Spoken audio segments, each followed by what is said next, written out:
Hey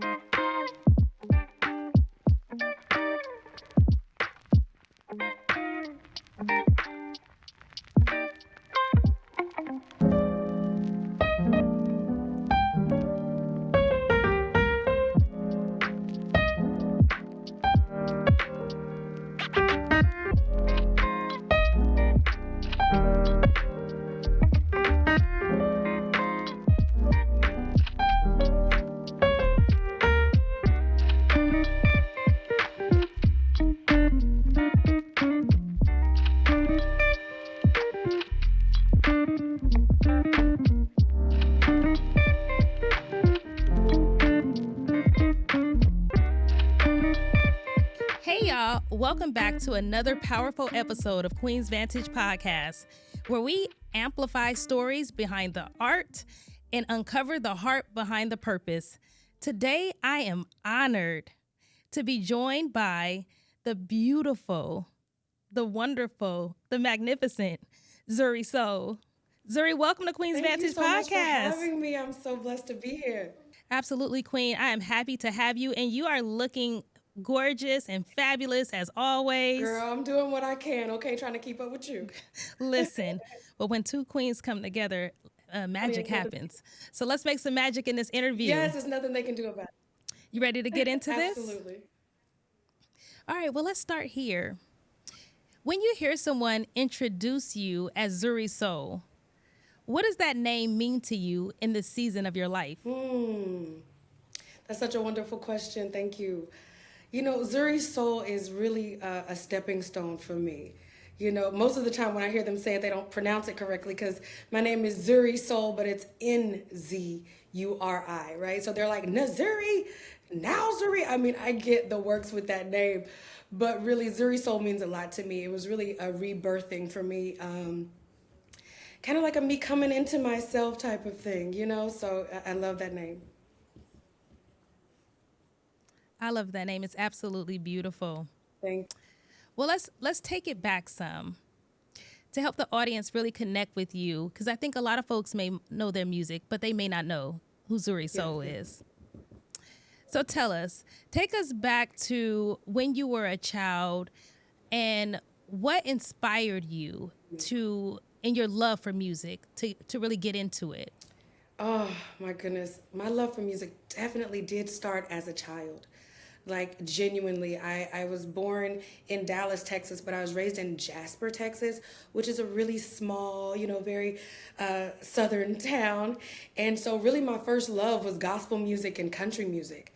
You know, my biggest influences were like somewhere between Kirk Franklin and Reba McEntire, you know?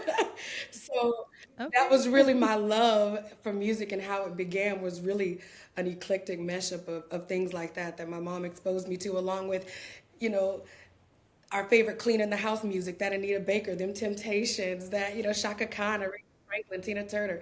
Nobody could clean up a house better than when you turn on those hits, So I feel like I grew up with a really eclectic, version of music and love for it.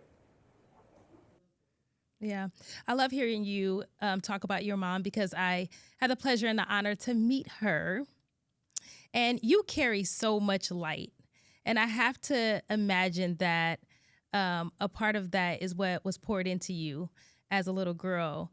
And so to talk about your mother a little bit, what lessons have you learned from her that you feel most deeply connected to in your artistry? One of the things that I think connects with me the most, is so many things, because I feel like I'm just my mother, reincarnated, honestly and truly. Like I'm just her in the next generation. So, but for me, it's like, I'm going to pick up my dog because she's not going to leave me alone. Okay, I'm sorry. I'm sorry. Oh, what's her name? This is Little Lady. Hi, little lady. She's a mama's baby, and I'm sitting right in front of her, and I'm like, I don't want her to be afraid. I'm going to pick my baby up, okay? Sorry. That is what we do as moms. Yeah, she's like fully grown, 3.3 pounds little girl. So, anyway. She's adorable. Well, this is the first time we're welcoming a little cutie pie to the podcast. So I'm so sorry she was jumping on me. I was like, I can't be a bad mommy. Talking about my mom. No. No, but back to your question about my mom. You know, my mom really taught me music for one. She is an incredible songwriter, like incredible songwriter. Her voice is beautiful. But she also taught me things like you don't have to argue about things that are not true, that are true. If something's true, you don't have to argue with anybody about it. Just tell your story the way you're gonna tell it, and let yourself live and let people believe whatever they want to believe, you know. And I carry that with me in business, you know. Even in my mom used to say, if they're not tons of fun, baby, let them run. I'm like, she's right. If you don't come into my life and bring me light and joy, run. What are you here for? You know, we have bills to stress us out. Anything else is unacceptable. Acceptable. Unacceptable. I listen, when I say your mother has just poured into me through what she's poured into you, you are Yeah. absolutely right. I say if it costs you your peace, It it costs costs too too much. much. It costs too much. Yes. Yeah. So, behind every woman, there's a story of strength. Mm. What was the defining moment that transformed your pain into purpose? I think what really transformed me, and even where Nzuri Soul derives from, is really after I lost my husband. He passed away to an autoimmune liver disease. It was really like devastating for me. And I almost didn't know who I was. Like I hadn't met myself because I had only been a young girl and his wife, right? And so it was really like, it's really like coming into myself was like going on a trip to Africa. And I taught music and dance at a girls' school there right after my husband passed away. And those little girls, they named me Zuri, you know, and they brought me back to life at like by far one of the most devastating times of my life, you know. And so that's where Nzuri Soul comes from, and that's the resilience that it is, you know. It comes from me picking myself back up. It's like, okay, are you gonna sink or swim? I still got stuff to live for. I still have a mom that I have to live for. You know, there's more love for me to give. Those girls taught me that my voice was something that could be powerful. I didn't know. I sang at church as a little girl, but I wasn't really sure. No one had told me. I never have taken a voice lesson. No one validated that I should be a singer. It was those young ladies on that trip that when I sang to them, they would cry. Even if they didn't understand what I was saying, we didn't always speak the same language, you know, but they showed me in a deep tragedy. They brought me out and gave me some life to go run with, you know? Yeah. Yeah. Thank you for sharing, and I'm very sorry about your loss. As a woman who has suffered loss in life, my mother's birthday, and she passed away some years ago, but her birthday is coming up, so I resonate with that testimony of how, you know, sometimes we have to find that new me, that new us, you know, when we're going through a loss. So thank you for sharing. Yeah. Well, thank you. I appreciate that. Thank you. Um, you've mentioned that you've gone through some things. How has this journey shown up in your voice, your writing, or even a way you move through life? Oh, yeah. I mean, like I said, my mom has instilled a songwriter in me. So I feel like I'm a tattletale, okay, as an artist. If you do right by me, you do wrong by me, baby, I'm finna write it in a song and I'm telling. Like, so, you know what I Yes. mean? It's just who I am because I can't tell you about, you know, everything that there is, but I can only tell you about my experience, you know, and I believe on top of all things being very authentic, right? So whether it's a good day, bad day, whatever it was I was going through, I feel like it's okay to give people the truth because who have you met that hasn't been going through probably something similar and a lot of times even worse? So as a songwriter, every single song you listen to of mine, I've written what I have 4 albums and I've written almost all of the songs on every single album, maybe 2 or 3 that I didn't. So there's stories and that happened to me, it's true. I love it. Well, my next question was, do you write from experience, prayer, or peer inspiration? And I think you just answered Right, that. I'm sorry. Yeah. No, it's okay. Where do you think you glean from the most? You know what, Ebony? I kind of feel like it depends on like the season. Because there's some years where I feel like I am just a bubble of love and I'm gonna give you songs of my like Nobody Like You and Mood and Rain. I have a song called Rain that's perfect for today. Go look at that. Like it's things like that. Like I feel like it just depends. And then I've had, a very violent relationship that I was in that produced all the songs on my Phoenix album that were just like, hold on now, So I think that it's just, I'm every woman, aren't we? Like most of us, we're like every woman. We've been in love, we've been hurt, we've been I'm just gonna leave it to the Lord. I'm out of here. I'm not gonna we've all been through so many things. So I really believe that I write with how I feel in the moment. So if you love me right now, that's the music you're gonna get. If you piss me off, that's the music you're gonna get. Yeah. I think the most beautiful part of this is, hearing so much of what you pour into your music, and then the gift of the listener, like you said, being every woman, that I could resonate. Look, with everything that you named, Yeah. from abusive relationships, I can resonate Right. with that. And so knowing that you pour so much of your truth and your authenticity into the music is going to resonate with someone who's either going through or has Yeah. gotten through some things Yeah. in life. So I absolutely thank you Yeah, for and you that. know what, Ebony, I also feel like because when you are in any kind of spotlight, right? Like I'm no one famous by any regard, but like when you're in any spotlight, when people see you, it all looks so good, and they're like, "Oh, she's so fly." It's like, "Oh, oh, oh." Yes. So they don't realize that you're a person too sometimes, and that you've been down in the dirt as well. So I feel like God gave me a gift and he gives me a testimony so that I can be relatable, so that I can feel like you're my sister and I feel what you just said, and like we can really sit with that together and heal in that together. Yeah, it's so much Yes. more than just Yeah. songs. So much more. There was a pastor that said there's three phases of life. You're either going through something, coming out of it, or getting ready to go Oh, into it. And that's the truth for all of us. So like you said, a lot of times, and famous by no stretch of the imagination, but becoming a public figure, people often can look at our lives and see us in these beautiful yeah, fur coats and think that that is just our lives every day, but they don't realize not only the effort that it takes into yes, being us, but the everyday, right? The other everyday aspects of our life that when we have the peaks and we have the absolutely. valleys, right? That we don't always talk Yeah, about. and so I'll be telling women like I'm singing this like I'm with you, sis. Like, yeah, he did that to me too. Yeah. Absolutely. Right. Like I am I'm every every woman. woman. I think you said Yeah. it best. Yes. How does spirituality show up in your art? And do you feel like God gives you messages through your music? Yes, spirituality is everything. My God is everything to me. The way God has taken care of me, I mean, you just can't tell me nothing about him. Like, God is so good. And so I hope that in everything that you see from me, whether it's something that's got you in cowboy boots or twerking or what, I hope in everything that you see that I do, I hope that you can also see God did it.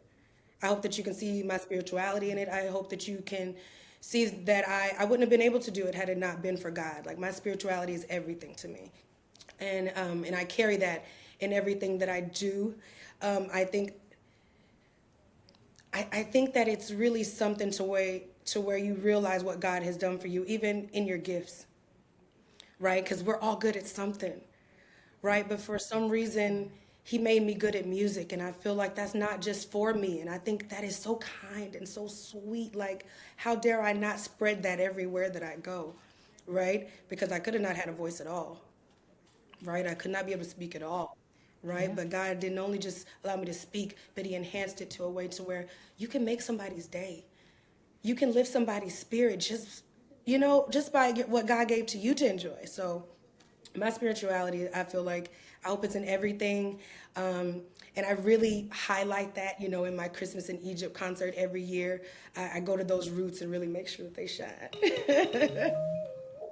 Yes, and we're going to talk more about Christmas in Egypt in this Yeah. interview.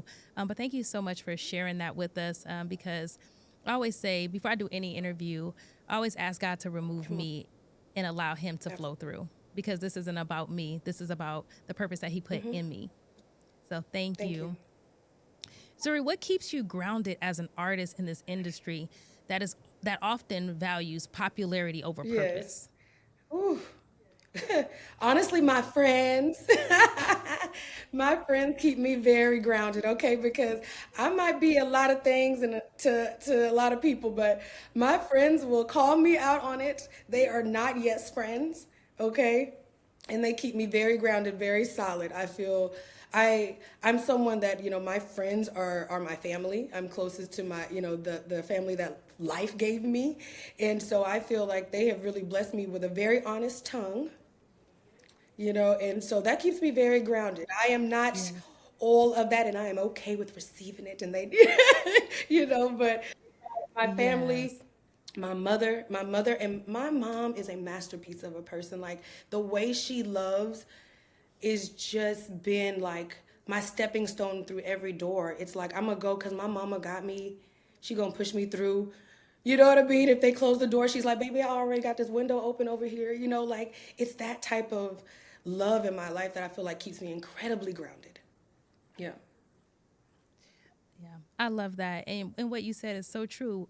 Who we have around us is so important. We need people who are going to tell us the truth and really pull our collars when we're, acting out. Yeah. Yeah. 'Cause we have to stay grounded Yeah. in that My mom, sense. my mom and Um, my auntie Christina, I feel like are just those two alone in my life. They would never let me yeah, drift off into no whackness. You know what I mean? yeah. I believe I think I met your Auntie Christina. Did Absolutely. I? She sings background. My mom and my aunt, and two of my good Yes, friends, they're my background singers. Oh my God. So I'm very blessed. yes. But I'll say this: you can absolutely tell that you have strong women. You're surrounded by Yeah. strong women, but the love that was in that room when I first met Yeah. you, I mean, you could just feel it. It was the energy was just so positive and loving and kind, and they welcomed me in just like a new That's sister. That's right. So And Ebony, it hasn't always been yeah, like that. I've been in this industry like 15 years. It hasn't always been like that. I've had background singers that clearly didn't like me. I'm like, why are you here? Like really evil energy around me, yeah, taking from you instead when you're trying to add to them type of energy. So this is just through prayer. This is through being obedient to God and His word. This is through being a good person. That is why I now have the circle around me that I have. It's really a gift from God yeah, because doing what we do, it's easy to go down the slide of danger. It's very easy to be surrounded around mud, you know? But any space that you yeah. enter that I'm in, you're gonna be like, wow, it's super bright in here. Like, absolutely. You know? Yeah. Yeah. Well, let's talk about that a little bit more, because that shift isn't always good. I'm sorry, it's not always easy for Yeah. women, especially because we tend to go with quantity over Mm. quality. So we think about how long we've been in folks' lives Yeah. versus, the quality of the individual that's there. What has that shift been like for you? Yeah. Well, you know what, Ebony, honestly, I feel like because I've always been such a loner, it wasn't really hard ties to cut because like I was raised in Texas. I came to Cali when I was like a freshman in high school maybe. So like I have one friend from that, when I first came here as a freshman in high school. That's the lady who does my hair, Tashar Ball. Shout out to LB House of Beauty, okay? And so, but Okay. you Looking know what I forward. mean? She's done my hair my entire life, honestly. Like she's been doing my hair since high school. But really, it's just it wasn't hard to shake those people because I know what love looks like. I know what appreciation looks like. I know what respect looks like because those are all things that I give. And that's just, I give upon receiving. You don't have to earn it. You can lose it, but you don't have to earn it here. I'm happy to respect you. I'm happy to give you love upon arrival, right? And so I know what that looks like. So when I was getting all those hate from those people in my life, I was like, you're just not it. But I am. I really am. And so it's just like, and the best with you, your services are no longer needed. I love that. Thank you. And Queen's Vantage listeners, you can also glean from that. Know who you are, and what you pour out, you should always be Yeah, entitled to you receive deserve back. it. So here at Queen's Vantage, we're all about depth. When you think about your purpose, what do you believe your voice was sent here to do? Oh, I love that, Ebony. Thank you for that question. My voice is sent here. You know, I hope I say this right, Ebony. I feel like, what if it's not even about me? You know, like I believe it can give me a good life. I believe it can provide. I believe those things. But I pray and hope that my voice is so that when my name is on a ticket, it can fill a room and it benefits something that matters. You know, like my favorite things to do is like I perform for a charity called Children Rising, and they're the only organization that actually puts tutors in the schools in Oakland, doesn't charge them, fill up their schools with tutors, right? So when I perform at their galas and it raises money, hundreds of thousands of dollars for this organization, that's what I need my name to do. That's what I needed to do. I needed to, you know, because I'm not having no children, but I want to help the children. You know what I mean? Like I want my Yeah. name to be That's something that can benefit our community. I want to meet up with Steph and Aisha and put some playgrounds where they matter, put some books in some schools. That's really what I hope, that God has given me this voice so that it could benefit something that really matters. I love that. Thank you. And the fact that you resonate that your purpose and what God put in you is not always for Yeah. you, it's for those who need it, Yeah. right? So thank you for sharing that. All right. So we're gonna shift a little bit Okay. here and talk about what's to come. So let's talk about the masterpiece Christmas in Egypt. If someone hasn't experienced it, if they haven't experienced it, what would you tell them today? I would say, I'm sorry you haven't experienced it because this is year 3 and it's amazing. um, but Christmas in Egypt is really just my personal love letter to God. You know, I think it's also my way of trying to bring some awareness to Christianity, to its origin, to the importance of its origin. You know, I think that when I learned, you know, a lot of the Bible stories are retold Egyptian stories. And I traveled to Egypt and seen these things. Like that was a life-changing experience. That really stirred my spirit. I felt like I'd almost been a little lied to a little bit. And I was like, what do I do about that? Yeah. And is that what my voice is for? Is it for me to go and tell the story to those who would listen to what he's given me? You know, and I think it's important. I think that there's power in knowing that Jesus Christ was black, and that, you know, he was a powerful black man, and that was a real Egyptian story. But the original origin name of that was Heru. He is a King Heru of Egypt. And I just really, and his mother's name is Aset, you know, and you can go look these things up and you can see that his father was considered the son of the king. And so he was born of the sun. And those are just a few things that I'll throw out there. But for me, it's just, I want to tell what I believe to be the true story of Jesus Christ. And I think there's power in our culture to know those actual facts. And this isn't hearsay. You can go fly there and see it. Absolutely. Thank you. Well, I'm certainly inspired to be there and to experience it and also to be hosting for you this year. It's a true Thank you honor. so much. And I hope that you So, all love the music. I think the set list this year, this is a predominantly like gospel show with a little R&B put in there. And I pray that you guys just love it. It's one of my favorite shows of the year. Yep. yes, I'm excited. And Queen's Vantage Royals, we will send out an invite on Instagram, on Facebook. Also, when you watch this interview, this is your formal invitation to get a ticket and join us in Oakland on December 23rd at Yes. Yoshi's, because I know that it's going to be something like you have to be there to experience Yes. it. Only a few tickets. Um, yeah. So you've described Christmas in Egypt as a royal Yeah. space, a world where only black women rule. Tell us about that energy and what that Yeah. symbolizes. You know, I just feel like the older I get, the more powerful I feel in me.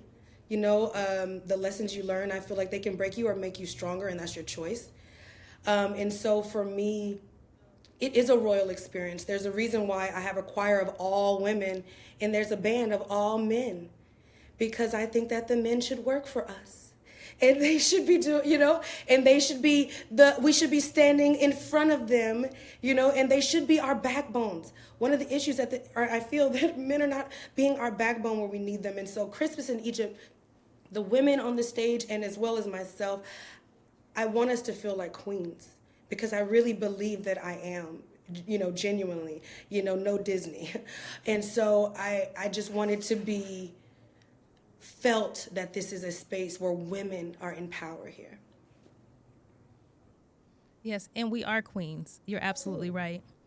And, I see it a little bit as not even them just working for us, because really that position is about working with us, but just understanding where the power is. Yeah, because we're the bosses, though. You can work with me, but we're the bosses here, okay?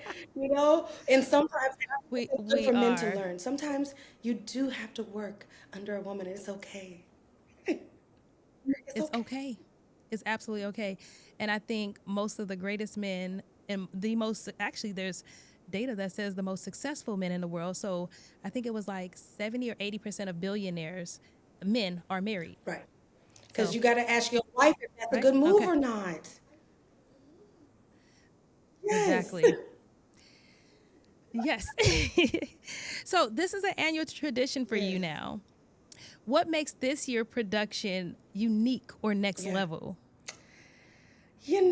Every year just gets better, and this is really my baby. Like, Christmas in Egypt is my baby. I created this. And so every year I focus, when December's over and the show is over, January hits and I just start praying about it. I just start praying. Oh, I'm sorry. You okay over there? You cannot laugh. That was hilarious. Okay. So when we say Nzuri is fire, we really mean fire. Haven't even got to go outside yet in this coat. I'm sorry. Let me run it back. That's hilarious. So Christmas in Egypt this year is going to be fantastic because this is my baby. And every year I just start in January praying about the show. And I just try to, let God speak to my heart. What is the story? What's the storyline, Lord? What is the message that the people need to hear? What do you want me to deliver, Lord? Please use me because I belong to you. Like, that's my prayer. I chant it all the time. I belong to you. I belong to you, Lord. Speak to my heart. Let me know what it is that I'm supposed to be speaking on this year. And so Christmas in Egypt is just not just a concert. It's a little theatrical. It's a little acting, a little vibe in there, And so the storyline really matters to me. Like, what is the magic of Egypt, right? And so every year he gives me something that I feel has really been a blessing. The feedback that I get, the lives, the faces, the tears, it's like we do everything. We dance, we laugh, we cry, we shout, we praise, and we're grateful. Yes. Oh my gosh. I cannot wait. So you blend musical, spiritual, and cultural elements so beautifully. How do you balance all of those layers in one performance? Yeah. You balance all of it because the story has to make sense. And that's with any of my albums. If you play it from the top to bottom, it's going to make sense. It's going to tell your story. Every single one is a book. And so that's kind of how I look at everything that I do, right? And I'm also an author. So, even when I'm writing my books, it's like everything has to make sense. And so I just balance it with what's most important. And make sure that the message has a great flow to it. And it starts with preparation. If you are, like this, we started working for this like 6 months ago, right? The set list was done 6 months ago, right? It's sent out to the band. Everybody's in the band 6 months ago, right? And so the choir rehearsal starts, we're in November. I think we started maybe last month, I believe. Yeah, we started our choir rehearsals in October, right, for a show that's in December, right? So it's just about being a professional about your business. If you really want it to come off and high quality, plan and show up. And when people, don't take it as serious, you have to move around, Yeah. Yeah. Well, we'd love to hear a little bit more about the behind the scenes magic. What goes into a production like this? A lot of people. So Christmas in Egypt has a band. My band is maybe 8 people, 7 people. The band itself is 7 people. This year, the choir is gonna be what, like 6 people this year. Last year, I think it was like 8. This year, I'm gonna do 6 people in the choir, and that includes, sax, horn. We got bass guitar, keys, drums, that whole get down. And it's really just a lot of coordinating to get everybody on the same page, really and truly, and finding a group of people that can respect the production, because a lot of people go out here just do a little track show or something, or and it doesn't take as much. This is a lot, and it does take a lot from my music director, who is a gentleman by the name of Stefan. This year I'm really excited to be working with. It's his first gig with me, and so I'm really excited to work with him. But Lamont Jackson, of course, who's always my drummer, will be there again, and my whole band will be there. Christmas Suit is on sax. All the ladies love Mr. Christmas Suit. So I think that I have a group of people around me that love me. So I think productions like this come together because they care about me, so they're gonna make time for me, right? It's not that, it's not that there's nothing else they could be doing, but they love me, and so they make time. My band and my choir, my friends, they make time for me. Yeah, I love that, and you absolutely deserve it. When the curtain falls and the audience walks away, what do you hope that they'll carry in their hearts? That God is real. I mean, God is real. I want them, it's nice to hear, oh, she can sing, or it's nice to say, the band was so great, or the choir was rocking. I want people to say God was real. I heard it in her voice. That's what I want them to feel like. Because that's what we need the most. Right now, what we're going through, we need to know. It's something outside of our hands that is moving for us, and that is God. Yeah, I want them to know He's. Yes. Yeah. Yes. I think what I love most about this is that you create something that's so real and so tangible. And it's a learning experience, but it's also, I think, something that really breeds joy, heritage. It bridges us closer to our culture that we were robbed Absolutely. from. And honestly, you're shedding truth. Yeah. Wow. And what a privilege, right? So What a privilege. yes. And what a privilege. Absolutely. So what message do you hope your story and your music give to women who are finding their strength?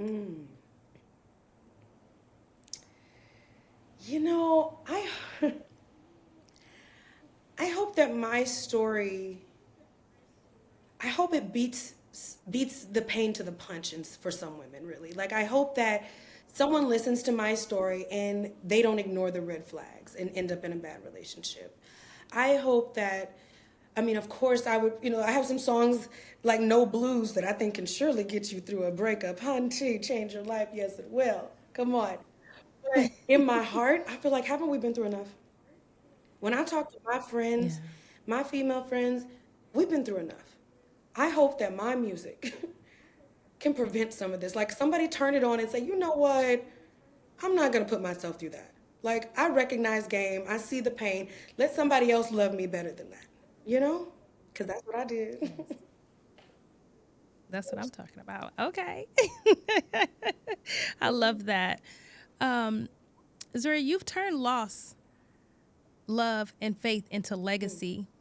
How has that shaped the way you define resilience? It's almost like, because of what you go through, you learn to be resilient. I think you don't really know how strong you are until you're put through something. Because if you had told me, at 23 my husband's gonna die, I'd have been like, girl, I would die. I would not, and it did feel like I was going to die, and sometimes even now it still hurts that much, but it didn't. And I didn't sink, and I've still been able to be a blessing to people through all of those things. So when you say the words like legacy, I want things like that to be my legacy. Like, she was strong, She didn't give up on herself, you know, no dad, husband passing, hit by a car, honey, she's been in a wheelchair, she struggled to walk, all of those things, none of that stopped me from being here today. No matter what friend stayed, what friend left, no matter what, none of those things. So I think all of those things made me a resilient person. And in my legacy, I want them to say, Christmas in Egypt. And she was strong. And she was Yes. strong. Yes. Thank you so much for sharing. Absolutely. And I think all of the women, and even the gentlemen listening can glean from that and can learn from that. And I think you certainly have a story that inspires all of us to keep going. I hope so. I really hope so. Yeah.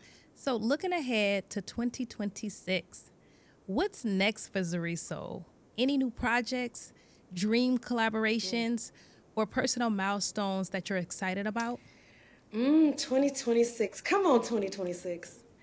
I am so ready. I have had the last couple of years have been like the busiest years of my career. And, like 50 plus shows a year, like crazy dates, like working way a lot. And so I think in 2026, I think I just want to work differently. Like of course I'm gonna do, I think I'll do an album release. I've been working on music, but my biggest thing that I'm looking forward to in 2026 is really just my book release. I am coming out with my second book. It's called Egyptian Chronicles. And so I'm coming out with Egyptian Chronicles 2. And so that's just like a heart piece. My grandmother was an author, and I want to be nothing but like my grandmother. She was so fabulous. So she's why I got this coat on today, Miss Univy. And she was an author. She was a beautiful authoress. And so I started writing books a couple of years ago. And so I'm going to release my next book next year. And I'm going to release an album in March, it looks like. And I'm usually at Yoshi's in March, again, for Women's History Month. So I'll be for sure pushing that and letting you guys hear that date when I get it. But really, it's just about, self-care, maybe not 50 shows, She was so tired. Slow it down a little bit. Yeah, I think so. And Yeah. it's not even in a negative way, but just take care of yourself. Like the last 3 months, I've had to have a couple of back procedures because your girl was running herself down. And so I think next year is Yeah. just about work smart, and work in love, do projects that really matter to me, and release things that, are not hurtful to anyone. I feel like it's a lot of pain going around right now. So I'm just trying to be in the love Yeah. you circle, I love that. Yeah. I mean, my core value is to do no harm. It does not mean that I won't potentially cause harm to human beings, because that happens in life. We're all on a human journey. But I try to be very intentional about not causing harm. Zuri, quick, I'm going to take us just off for a second, just in a full transparency moment, when I heard you talking about your grandmother and how, she inspired you. And I was actually sharing with my producer when I put on my fur before this interview. And Zuri and I did not plan this, for the record, No, right? no. We just The camera came on and I was like, oh my We God, just she's showed wearing up. fur too. and I was thinking about my grandmother, who bought me my first Yes. fur coat in the 3rd grade, and I remember wanting to wear it to school every day. Oh my gosh, So I love that. Like my grandmother had 2 closets that were the size of bedrooms, and one was just all fur coats. And they lined the walls. And my grandmother, like on a Sunday after church, she would take me in her closets and she'd help me put an outfit together. She'd teach me how to accessorize it. And, my grandmother was Univy Wade, honey. Thank you. She was everything. She took her time with me. And my other grandma, Savannah Gardner, made me a firecracker. You know what I mean? It was a good balance. yes, Thank the Lord for grandmas. well, I know, I love that. I love family heritage, and just taking a moment to just pay homage to our grandmothers, because I know certainly my style and my grace comes from my mother and my grandmother. So I just wanted to go over there Yes, for a thank you for second. that. Thank you. I love to mention them. Yes. Well, Zuri, it's been an absolute pleasure to have you here on Queen's Vantage Podcast. Are there any shout outs that you want to give Any today? shout outs? Absolutely. Again, shout out my mother and my auntie Christina. Shout out to Mark Elliott from A List. He is one of the only promoters that that books me on a consistent basis and holds me down. Mr. Mark, A List Music. And shout out to my friends that hold me down. I mean, really, I really, I could run through the list because I feel like in the last few months, God has really shown me who the people in my life really are. So shout out to all of you guys that have been holding me down. Artencia and Kay, thank you for singing your faces off with me all the time. And of course, thank you, Ty, to my partner in life. Thank you for putting up with my shenanigans. Shout out to you. I love that. So, just as a reminder, Zuri does have a show coming up at Yoshi's in Oakland on December 23rd. Tickets are available, and we'll make sure that we will link you to all of the sites where you can find more about Christmas in Egypt. Zuri, thank you so much for sharing your heart, your honesty, your healing with us today. Thank you. I'm deeply honored to have you here on Queen's Vantage Podcast. To everyone watching and listening, make sure you are in the building. I will say it again on December 23rd at Yoshi's in Oakland for Christmas in Egypt. It's more than a show. It's a royal experience. I'd like to give a huge shout out for KP Entertainment Connections and, like you said, Mark with the A-List Music Circle for making this interview happen today. It has been an absolute pleasure. Royals, please go follow Nzuri Soul on Instagram. We'll make sure that we link all of her handles. This has been another episode of Queen's Vantage Podcast. Please like, follow, comment, subscribe on YouTube, follow us on Instagram, and we're also on Facebook. Until next time, we'll see you in season 4. Love you all.